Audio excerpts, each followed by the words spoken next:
आप सबका स्वागत है। मैं Vivek Bindra, motivation speaker, leadership consultant और बिजनेस कोच। आज बिहार की बात करने आया हूं। आज का विषय थोड़ा गंभीर है। गंभीर इसलिए है क्योंकि सबसे बड़ी ग्रोथ वही होती है जहां पे सबसे ज्यादा कमजोरियां दिखाई पड़ती हों। देश के अंदर सबसे बड़ी ग्रोथ वही होगी जहां ग्रोथ का सबसे बड़ा गैप बाकी बचा हो। बिहार एक ऐसा राज्य है जहां ग्रोथ का सबसे बड़ा गैप है, जहां पे ग्रोथ की निश्चित रूप से बहुत तेजी से बहुत ज्यादा आवश्यकता है। मेरी जिम्मेदारी बनती है कि मैं उसको केस स्टडी के रूप में आपके सामने प्रेजेंट करूं। 7 बातें बताऊंगा क्यों बिहार इतना पीछे रह गया और क्या किया जाए ताकि बिहार आगे बढ़ सके। देखिए, सबसे पहले तो समझिए, जो हमारे 32-33 राज्य आज हमारे देश के अंदर, यूनियन टेरिटरी मिला करके 33-34, इनके अंदर बिहार का जो पर कैपिटा इनकम है वो लोएस्ट है। क्यों है ऐसा? 31,000 रुपए के आसपास सालाना इनकम है एक व्यक्ति की बिहार के अंदर। ऐसा क्यों है? क्या कारण है कि आज एवरेज इनकम बिहार की इतनी नीचे चली गई है? ये पर कैपिटा इनकम क्या होता है? ये निकाला जाता है एक ही स्थान, एक ज्योग्राफी के अंदर उनकी टोटल इनकम को टोटल पॉपुलेशन से डिवाइड करके। देखिए, ये वीडियो हर एक भारतीय के लिए समझना बहुत ज्यादा जरूरी है कि कुछ राज्य होते हैं जो भारत की इकोनॉमी को, भारत की स्ट्रेंथ को, भारत की उसको आगे लेके जाते हैं, और कुछ ऐसे राज्य होते हैं जो उसकी ग्रोथ डेवलपमेंट को नीचे घसीट रहे हैं, नीचे लेके जा रहे हैं। क्या कारण है इसका? कारण क्या है? क्यों ऐसा बोलते हैं? मतलब बिहारी शब्द को गाली की तरह क्यों प्रयोग किया जाता है? ये क्यों प्रतीकात्मक हो गया? बोलते हैं एक बिहारी 100 बीमारी। बिहारी की शक्ल के हट। अरे, जब विदेशों की तो आप बहुत बात करते हैं आज हमारे देश में बैठ के कि जी हमारे साथ डिस्क्रिमिनेशन हो रहा है, भेदभाव हो रहा है अमेरिका यूरोप के अंदर, लेकिन अपने ही लोगों का, अपने ही साथ में अपने ही प्रेमी पड़ोसियों का आप भेदभाव करते भी हैं, उनका मजाक भी बनाते हैं। ये कारण क्या है? पहले देखिए, फ्रूट्स तब तक नहीं मिलेंगे जब तक रूट्स ठीक नहीं होंगे। आज रूट्स की बात करता हूं। इच्छा तो रहता है कि बहुत डिटेल में आपको एनालिसिस दूं, पर वीडियो लंबा होता है। मेरा पहला पॉइंट लीजिए, ज्योग्राफिकल डिसएडवांटेज। एक तो ये एक लैंड लॉक स्टेट है। लैंड लॉक स्टेट होने के कारण इसके पास एक इंटरनेशनल ज्योग्राफिक लोकेशन का एडवांटेज नहीं है, जिसको क्या बोलते हैं आप, एक या तो देखो कोस्टल रीजन में होता। अब कोस्टल रीजन के अंदर सबसे पॉपुलर स्टेट हमारे देश में गुजरात और महाराष्ट्र है, जहां से इंटरनेशनल बिजनेस बहुत तेजी से सी के थ्रू, पोर्ट्स के थ्रू, बड़े पॉपुलर पोर्ट्स हैं उनके। इसके बाद सदर्न स्टेट्स में भी है, जैसे कर्नाटका, केरला, आंध्रा, तमिलनाडु। लेकिन बिहार को पूरी तरह से लॉक कर दिया। अगर खुलता भी है इंटरनेशनल साइड में, ओपनिंग भी है, तो वो नेपाल पे है। हाँ, हम तो डूबेंगे सनम, तुम्हें भी ले डूबेंगे। अब इसके कारण ग्लोबल एक्सेस मिलता नहीं है, ट्रांसपोर्टेशन कॉस्ट बढ़ जाती है। बिहार का एक रीजन ऐसा है जहां सूखा पड़ जाता है, दूसरा रीजन ऐसा है जहां बाढ़ ज्यादा आ जाती है। अब क्योंकि इसके कारण लोगों को बिहार छोड़ के बाहर निकलना पड़ता है अपनी लाइवलीहुड के लिए। अगला पॉइंट है नो मेजर इंडस्ट्री। बिहार के अंदर कोई बड़ी इंडस्ट्री है ही नहीं। कोई बड़ी इंडस्ट्री अभी भी ब्लू चिप कंपनीज के अंदर, हिंदुस्तान यूनिलीवर के अलावा बड़ी कंपनी इस समय बहुत ज्यादा इन्वेस्टमेंट बिहार में करना ही नहीं चाहती। आप समझिए बात को कि बंगाल से, उत्तर प्रदेश से, मध्य प्रदेश से ट्रक भर भर के माल आता है, लेकिन वो ट्रक वापस खाली जाता है। कम ऑन, वापस खाली जाता है। यहां से, बिहार से कुछ बाहर नहीं जा रहा, बिहार बाहर से माल ले रहा है, दे नहीं रहा कुछ भी। पहले शुगर मिल्स और फर्टिलाइजर्स के प्लांट्स हुआ करते थे, इकोसिस्टम कमजोर होने से कंपनीज ने लॉसेस करना शुरू किया, वो भी बंद हो गई, लोग बाहर जाने लगे छोड़ के। नेले पे दहला तो तब हो गया कि जब झारखंड बिहार से अलग हुआ। जैसे ही झारखंड बिहार से अलग हुआ, मिनरल रिच कंपनी, सारे बड़े कॉर्पोरेट, जितनी भी माइनिंग होनी थी, सब झारखंड में निकल गया। बोकारो हाथ से निकल गया, टाटा नगर, जमशेदपुर हाथ से निकल गया। अब तो कुछ मिनरल भी नहीं बचा बिहार के, तो बिहार बेचारा दब गया। तीसरा पॉइंट है फ्रेट इक्वलाइजेशन पॉलिसी। ये 1950 के दशक में आया था और 1990 के दशक तक रहा। फ्रेट इक्वलाइजेशन पॉलिसी के हिसाब से, तब उस समय झारखंड बिहार जब एक ही था ना, तो जितना भी मिनरल निकलता था उसको ट्रांसपोर्ट करके अपने स्टेट में लाने के लिए सेंट्रल गवर्नमेंट ट्रांसपोर्टेशन पर सब्सिडी देती थी। तो बड़ी कंपनी, इंडस्ट्रियल लोकेशन और कोस्टल ट्रेड हब वहीं रह के अपनी कंपनी रन करते थे, वहीं अपने मैन्युफैक्चरिंग सेटअप, वहीं अपना सारा काम लगाते थे। और मिनरल उठा करके, जो मिनरल रिच प्रदेश था जिसको बोलते हैं बिहार, जब झारखंड भी एक ही था, तो यहां से मिनरल उठाया और वहीं ले गए। अरे भाई, करना क्या चाहिए था? इनको इंसेंटिव देना चाहिए था कि तुम बिहार में ही अपनी कंपनी सेट करो। पर ये क्या करते थे? इनको ट्रांसपोर्टेशन के ऊपर दे दिया इंसेंटिव कि उठाओ माल, बिहार से लेके बाहर निकल लो। सब आए, माल उठाया बिहार से, उठा के लेके सब बाहर निकल गए। अब बिहार का माल लेके सब चले गए बाहर। अगर वहीं फैक्ट्रियां लगा दी होती तो बिहार में आ जाती एम्प्लॉयबिलिटी। इधर का ना कल्चर बदल जाता। यहाँ पे एजुकेशन और एम्प्लॉयबिलिटी दोनों कम रही, इसीलिए इनकी नेशनल अर्निंग के मुकाबले बिहार की अर्निंग बहुत कम रह गई। मिनरल रिच स्टेट होने का कॉम्पिटिटिव एडवांटेज होते हुए भी इसको 1993 तक लूटा गया है। चौथा मेरा पॉइंट है, frog in the pond think it's an ocean. इसे क्या बोलते हैं? इसे बोलते हैं कुएं का मेंढक। जो कुएं का मेंढक है ना, वो उस कुएं को समुद्र समझता है। तो जो बिहार का आदमी है ना, वो सिविल सर्विसेज को ही सब कुछ समझता है। उसके लिए जिंदगी सिविल सर्विसेज ही है सब कुछ। IAS IPS IFS बन जाऊं, सरकारी नौकरी मिल जाए, रेट लिस्ट तय कर दिया, तेरी सरकारी नौकरी, तेरे को दहेज में इतना पैसा मिलेगा। इनको क्या लगता है, सरकारी नौकरी मिल गई, IAS ऑफिसर बन गया, ये टेबल के ऊपर तो लेगा, नीचे से भी लेगा। और क्या सोचते, ये एक्चुअली बिहार में ना कल्चर बन गया। ये देखते थे अपने आसपास, ये देखो ये बाबू है, IAS अफसर है, अब बिजली तो आ नहीं रही है, लेकिन सरकारी जनरेटर पे इसके घर में 24 घंटा बिजली रहती है। तो एक एस्पिरेशन सोशल प्रूफ के साथ बनता चला गया पूरे प्रदेश के अंदर। अच्छा, क्रेज इतना ज्यादा हो गया सिविल सर्विसेज का कि अब अगर कोई व्यापार करने निकले भी ना, तो वो क्या बोलते हैं, ए चौबे जी छब्बे बनने निकले, दूबे बन के लौटे। दैनिक भास्कर का मैं एक आर्टिकल पढ़ रहा था, क्या कहते हैं, पॉपुलरली बिहार के अंदर रेट लिस्ट तय कर दी गई है। IAS अफसर है, इतने का दहेज मिलेगा। IAS अफसर को 1 से 3 करोड़ का दहेज मिल जाता है, IPS को 80 लाख से 2 करोड़,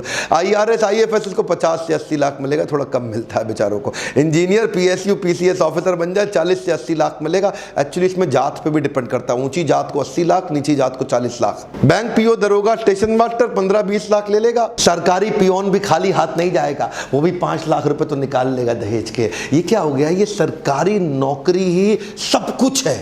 एक बिहारी आदमी के लिए वो क्या कहते हैं, कहीं सूखा कहीं बाढ़, ना मिले नौकरी ना व्यापार, तो सरकारी नौकरी सब कुछ है। अभी बिहार को मैं और समझ ही रहा था कि इतने में किसी ने मुझे डाउरी कैलकुलेटर पे दिखा दिया। उसमें अपनी उम्र लिखो, कास्ट लिखो, क्या हो तुम, और उसके बाद लिखो प्रोफेशन कैसा है, मंथली सैलरी कितनी है, कहां पे काम कर रहा है, दिखने में कैसा, गोरा चट्टा काला, हाइट कितनी है, पहली शादी है कि दूसरी शादी है, माता पिता क्या करते हैं। इससे क्या होगा, आपका डाउरी कैलकुलेटर निकल के आ गया कि कितना दहेज मिलेगा। इन्हीं चीजों ने मार दिया है हमारे देश को। आज भी हमारे देश में ऐसे संस्कार है कि दहेज की कमाई पे लाड टपकती है कि तेरे को कितना मिला, मेरे को कितना मिला, गाड़ी कौन सी आई। मेरा 5वां पॉइंट है, Bihar is famous for caste politics. Caste politics का मतलब क्या हुआ, इधर कास्ट पॉलिटिक्स ज्यादा चलती है, डेवलपमेंट पॉलिटिक्स कम चलती है। अच्छा देखो, हर चीज के फायदे नुकसान भी होते हैं। कास्ट पॉलिटिक्स का कुछ फायदा तो है। फायदा यह है कि पहले यहाँ पे जो ऊंची कास्ट होती थी वो नीचे वालों को बहुत दबाते थे पैसे से। अब वो उनको पैसे से दबाते थे, तो ये सोचे कि हम लोग जो है ना, सत्ता की पावर से, पॉलिटिक्स की पावर से अपने आप को खड़े करें, हमारे पास पैसा नहीं है। तो ये छोटी छोटी कास्ट के लोग इकट्ठे हुए और इन लोगों ने अपने आप को ऊंची जात के लोगों के सामने अपने आप को ताकत से खड़ा किया। तो कुछ फायदा होता है, निश्चित रूप से होता है। पर जब 91 के बाद लिबरलाइजेशन आया ना देश के अंदर, उस समय बाकी सारे राज्य सोच रहे थे कि हमारे को इंटरनेशनल फंडिंग मिले, अपने फॉरेन इन्वेस्टमेंट्स आ जाएं, अपने लिबरलाइजेशन का फायदा उठाएं, धंधा व्यापार बड़े करें, और ये लोग कास्ट के चक्कर में फंसे रह गए। यहाँ पे ग्रोथ पॉलिटिक्स हुई नहीं, यहाँ पे डेवलपमेंट पॉलिटिक्स की बात नहीं हुई। आज मैं किसी को ठेस नहीं पहुंचाना चाहता, पर कोई डेटा बताऊंगा। ये सब कास्ट के चक्कर में बिहार एक अनस्टेबल गवर्नमेंट की तरह रह गई। 70 सालों में 40 बार तो सत्ता बदली, 23 अलग अलग मुख्यमंत्री आए 70 साल के अंदर। एक मुख्यमंत्री को एवरेज 1.5 साल से ज्यादा मिला नहीं। यहाँ पे बात केवल जात पात की होती रह गई, डेवलपमेंट हुआ नहीं। एक्चुअली क्या सोचना चाहिए कि केवल मेरी कास्ट नहीं, अगर पूरे राज्य में खुशहाली आएगी तो फायदा सबका होगा। गोल्डन स्टेटमेंट को पकड़ लीजिए, अगर खुशहाली आएगी तो फायदा सबका होगा। जब पूरा बिहार ग्रो करेगा तभी फायदा होगा। उसको बोलते हैं इंक्लूसिव ग्रोथ। अगला पॉइंट है population growth rate and literacy growth rate. क्या मतलब हुआ इसका, यहाँ का जो पॉपुलेशन ग्रोथ रेट और लिटरेसी ग्रोथ रेट है, ये आपस में मिसमैच कर रहा है। लिटरेसी बढ़ नहीं रही है, फर्टिलिटी रेट सबसे ज्यादा है। फर्टिलिटी रेट का मतलब है एक माँ एवरेज सबसे ज्यादा अपने जीवन काल में बच्चों को जन्म बिहार की माँ देती है। बाकी बहुत सारे राज्य ऐसे हैं जहाँ पे पढ़े लिखे राज्य हैं, वहां पे एक माँ 2 से ज्यादा बच्चों को नहीं जन्म देती है, पर बिहार का सबसे ज्यादा। बिहार में भी 2 हिस्से हैं, एक जहां पे बिल्कुल पिछड़ी हुई जाती है, ना बिल्कुल पढ़ाई नहीं किया, बिल्कुल शिक्षा नहीं है, ज्ञान नहीं है, वहां एक माँ 4 से 5 बच्चों को जन्म दे रही है, और जहां थोड़ी बहुत पढ़ाई करी गई वहां 3 बच्चों को। इसके कारण क्या हुआ, पॉपुलेशन बहुत ज्यादा और एजुकेशन बहुत कम। ध्यान दीजिए, कम ऑन, पॉपुलेशन सबसे ज्यादा तेज बढ़ा रहा है बिहार और एजुकेशन सबसे कम है, क्योंकि लिटरेसी रेट यहाँ पे 63% के नजदीक रह गया। बिहार का लिटरेसी रेट यानी कि जो पढ़ाई का, शिक्षा का दर है, सबसे कम है। नालंदा यूनिवर्सिटी जो विश्व की सबसे पहली, सबसे पॉपुलर, उसके होने के बावजूद, सबसे ज्यादा IAS प्रोड्यूस करने के बावजूद, यहां का एजुकेशन का जो एवरेज स्तर है ना, वो अच्छा नहीं हुआ। जो बहुत ही मेधावी, बहुत बुद्धिमान छात्र हैं, वो सबको छोड़ के आगे निकलने की कोशिश तो कर रहे हैं बिहार के अंदर, लेकिन वो कोशिश बहुत कम लोगों के अंदर है और बहुत सीमित जगह पे है। उसके नए एवेन्यूज नहीं खोले जा रहे। अगला मेरा पॉइंट है education and employability is directly proportionate to earnings. इसका क्या अर्थ हुआ, समझिए बात को। पॉपुलेशन से असर आता है एजुकेशन पे, एजुकेशन से असर आता है एम्प्लॉयबिलिटी पे। अब क्योंकि पॉपुलेशन बहुत ज्यादा है तो एजुकेशन उतनी हो नहीं पा रही है कवर, और उसके कारण एम्प्लॉयबिलिटी नहीं आ रही, क्योंकि स्किल बिल्डिंग एक्चुअल बिहार के अंदर जितनी होनी चाहिए थी वो हुई नहीं। अब थोड़े से कुछ आंकड़ों को देखते हैं इस पर कैपिटा इनकम के चार्ट को। 1950-51 तक बिहार का 204 रुपए था और पूरे देश का 265 था। 2013 तक बिहार बढ़ के 28,000 तक पहुंचा, लेकिन इतने में भारत बढ़ के 75,000 पे पहुंच गया। जिस स्पीड पे पर कैपिटा इनकम बिहार में बढ़ती है उससे कई गुना ज्यादा स्पीड पे ऑल इंडिया एवरेज आगे बढ़ जाती है। उनमें भी कुछ स्टेट्स हैं जो बहुत तेज आगे हैं, जैसे कि गोवा है और यूनियन टेरिटरीज में दिल्ली है। उसके बाद सिक्किम, हरियाणा, केरला, महाराष्ट्र, कर्नाटका। यहां पे एवरेज आदमी की इनकम बहुत अच्छी, लेकिन बिहार में एवरेज इनकम केवल 31,000 रुपया रह गई साल की। सिर्फ समस्या ही नहीं है, बहुत सारी अपॉर्चुनिटीज भी हैं, लेकिन यहां एजुकेशन पे फोकस और एटीट्यूड का बदलाव बहुत जरूरी है बिहार के अंदर। अनिल अग्रवाल तो आप जानते ही है ना, वेदांता ग्रुप के मालिक, केन्स वेदांता, आज one of the top 10 Indian rich people इनकी लिस्ट में इनका नाम आता है। ये बिहार से निकल के आए हैं। रविंद्र कुमार सिन्हा को नहीं जानते आप? SIS सिक्योरिटी इंटेलिजेंस सर्विस, सबसे बड़ी देश की सिक्योरिटी कंपनीज, इनके IPO भी निकले और इनफैक्ट इनकी कंपनी बहुत तेज ग्रो कर गई। बहुत सारे ऐसे व्यापारियों को जरूरत है जो एम्प्लॉयबिलिटी जनरेट करके दे सके। वो मानसिकता से बाहर आना है कि भैया सरकारी, मेरे को तो सरकारी, इस मानसिकता से बाहर निकल के वो सारी बिजनेस और ग्रोथ अपॉर्चुनिटीज प्रोड्यूस करनी है। सबसे ज्यादा ग्रोथ वही होगी, लेकिन मैं वहां ध्यान देना चाहता हूं जहां कोई ध्यान नहीं देना चाहता, इसलिए मैंने बिहार पे केस स्टडी बनाया। क्यों नहीं बिहार, जो पंजाब से आगे हुआ करता था एक समय पे, आज पंजाब 3 गुना ज्यादा इकोनॉमी ग्रो कर गया बिहार के मुकाबले पिछले 40-50 सालों के अंदर। क्यों हुआ ऐसा? आज एवरेज एज के मुकाबले में बिहार में यंगेस्ट पॉपुलेशन है, सबसे ज्यादा यंग पॉपुलेशन पूरे देश की आज बिहार में मानी जाती है। इतना यूथ है, सबसे ज्यादा हार्ड वर्किंग पॉपुलेशन के मामले में बिहार का नाम आता है। बिहार में बहुत सारी अपॉर्चुनिटीज और पॉसिबिलिटीज है, बहुत सारी ग्रोथ की। पहला मेरा आपको केवल ये सुझाव है, अपने होराइजन को बड़ा करें और पॉसिबिलिटीज पे फोकस करें। मैं लीडरशिप फनल ऐसे ही लोगों के लिए बनाने का प्रयास किया जिनको बिजनेस का नॉलेज अंडरस्टैंडिंग नहीं, लेकिन देखते ही देखते 6 महीने में नेक्स्ट लेवल पे जाते हैं। ऐसा नहीं कि मैं आपको कह रहा हूं कि लीडरशिप फनल ही आपके लिए सुझाव है, पर मैं इतना जरूर कहूंगा कि लर्निंग पे फोकस करिए, तभी अर्निंग बढ़ेगी। आपसे अगला प्रश्न पूछना चाहता हूं, किस और राज्य की केस स्टडी आप मुझसे चाहते हैं समझना, नीचे कमेंट बॉक्स में लिखिए। कौन से और स्टेट के ऊपर केस स्टडी बना सकूं। बिहार को आगे लेके जाना न केवल मेरी बल्कि इस देश में हर व्यक्ति की जिम्मेदारी है। बिहार के लोगों तक, हमारे प्यारे भाइयों तक ये वीडियो को पहुंचाइए, ताकि उनके अंदर शायद हो सकता है ये इंस्पिरेशन की चिंगारी जाग जाए। आपका वीडियो शेयर करना बड़ा महत्वपूर्ण है, क्योंकि अगर आप शेयर करेंगे तो लोग वीडियो देखेंगे, क्योंकि आपके शेयर करने में बहुत वैल्यू है। इसलिए इस वीडियो को पूरे बिहार के मेरे सारे भाइयों तक पहुंचाइए, ताकि उनके अंदर इंस्पिरेशन की एक चिंगारी जागे। अगर मेरे एजुकेशन बेस्ड वीडियो से अगर आपकी इतनी सी भी मदद होती है तो लाइक जरूर करा करिए। आपके लाइक से मुझे पता चलता है कि आपको इस प्रकार की वीडियोस पसंद है।